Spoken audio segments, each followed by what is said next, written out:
This week I got two action figures I've been eagerly awaiting, and they are the Transformers Bumblebee movie Studio Series Wheeljack and Shockwave.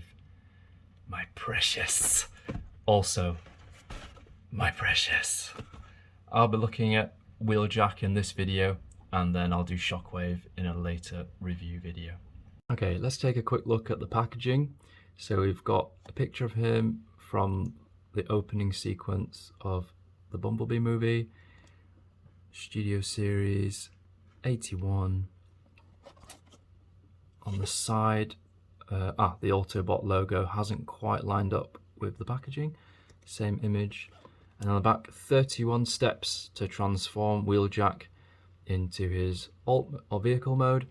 And it shows that we have a background here from the sequence. And on the side, we've got a more up-close shot of his face. Okay, let's get this open. Okay, so out of the box, we get this background display. And then we get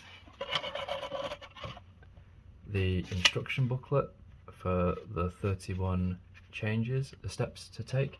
And finally, we get the action figure himself against a very similar backdrop and strung up with plastic ties against the cardboard insert. So normally I'm mainly interested in smaller figures, but I really wish there was a core class Wheeljack in the future. However, I've got this one for now.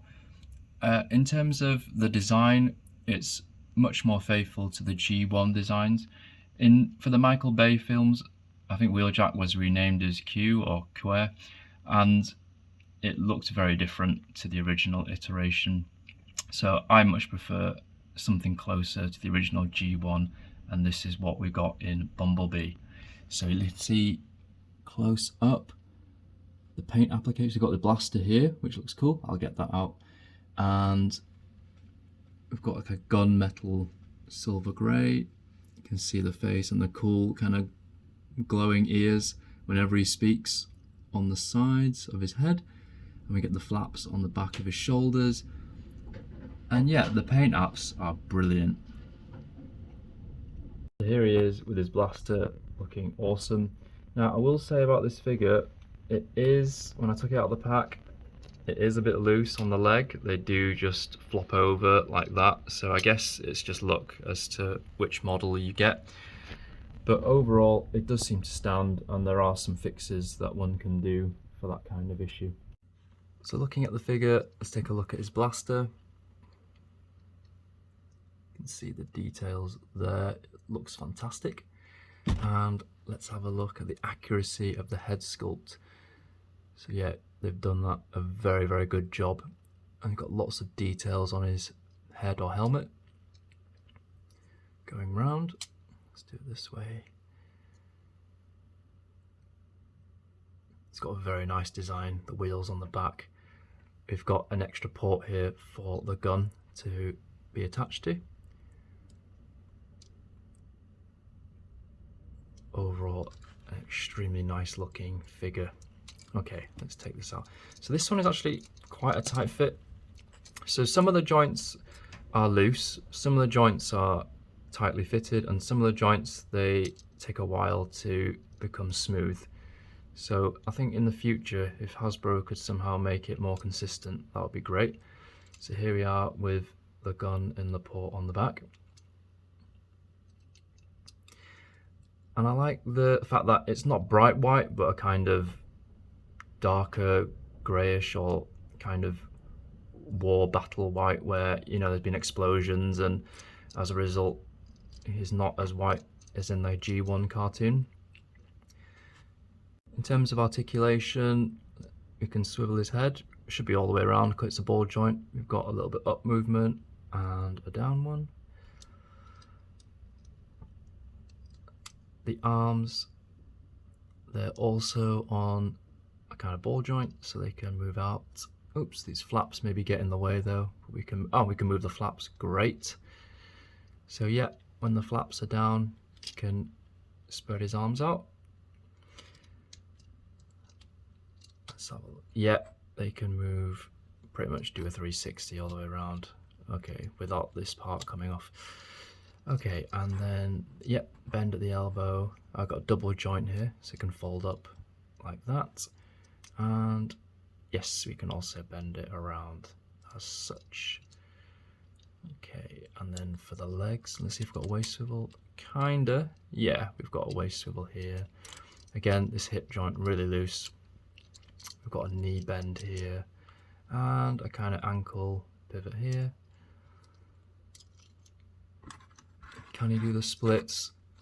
I don't think he can. Nope, that's because of the back part.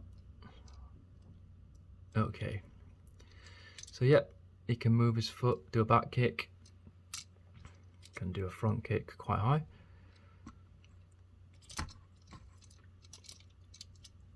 And that's about it for articulation.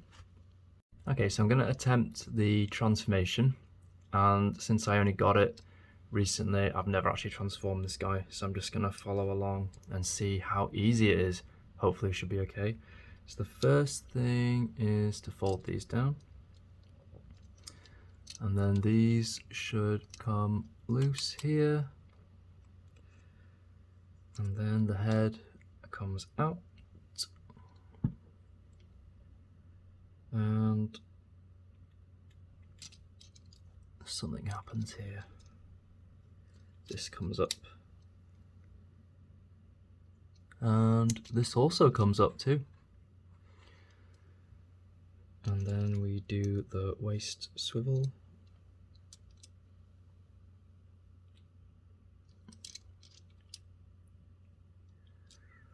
Sometimes with new figures, depending if they're just out of the factory and they're not very smooth, like, oh, is this going to break or not? But it seems to be okay. Okay, so the legs have gone all the way around. Now we're going to put the front part of the car down as follows. Yeah, I'll wait for the transformation on the next bit. So then the arms go back up. Let's pop these out here. Apparently these go to the front as such.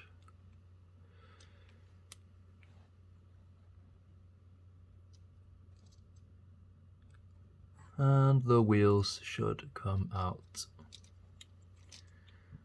as follows. Oops, okay, so let's come off. Let's see if we can put that back on. I don't even know how it goes on the other arm. Ah, that's where it goes in. Okay, yeah.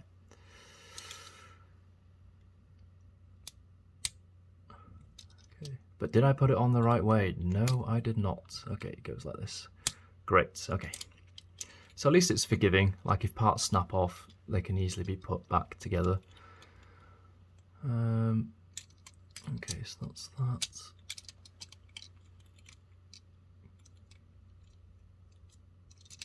These arms somehow fold in. Okay, so from here, let's put that around here. Do.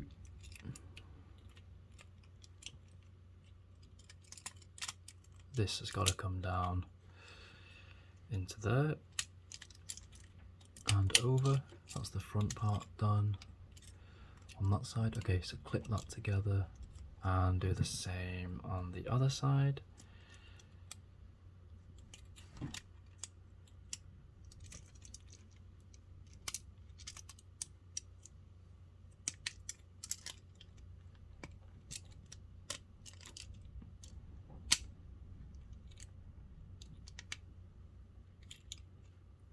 Just click those together. Yes, cool. Okay, so we're getting there. And then the back section. So these arms just fold up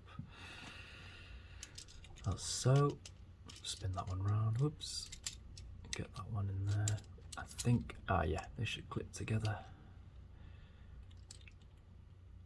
And then both will go and hide under the hood here. Okay, so we've got this, so that's like the spoiler, and they also tap together here. Great. Now the last bit to do is joining the back sections. So, okay, that one's straightforward enough, but you can see it's not quite aligned. Maybe if I have a few more goes, it will be easier and be smoother in terms of the join. Let's look at this one. Let's try and slide this up. No, it's quite difficult, I have to say. Okay, maybe we can just, there we go, squeeze it in there. Still not quite accurate, but there we go. That is the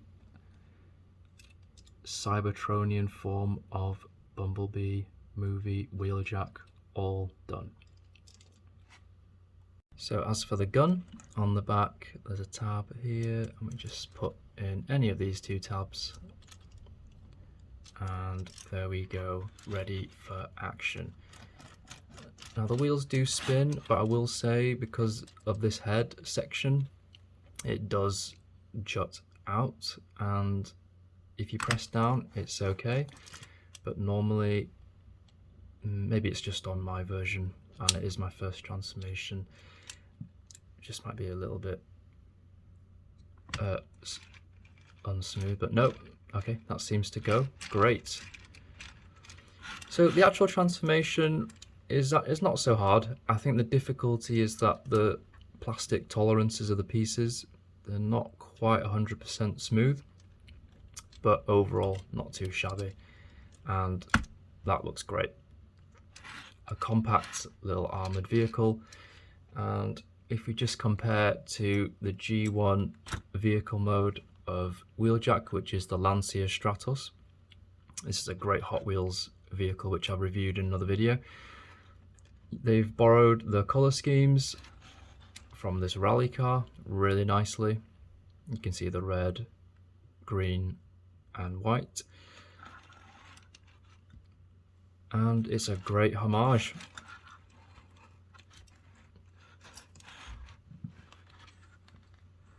So I really like how they've put these flaps go here at the back, kind of like on the race car, and we've got, you know, the arm joint, the double arm joints here, sort of functioning as a, you know, it all fits in. It looks, aesthetically, it looks very nice. They've really thought this through. And there we have it. Comparing the Wheeljack's Cybertronian vehicle mode, it does remind me of a series of designs which probably went into the inspiration for the film designs, or at least informed the research, which was the Fall of Cybertron computer game, where they all had, all the Transformers from the G1 got their kind of newish updated looks. And yeah, it does remind me when I was watching the Bumblebee movie of the designs from that video game. So yeah, if you like this video, give it a thumbs up, let me know what you think of this action figure if you've got it, and subscribe for more reviews.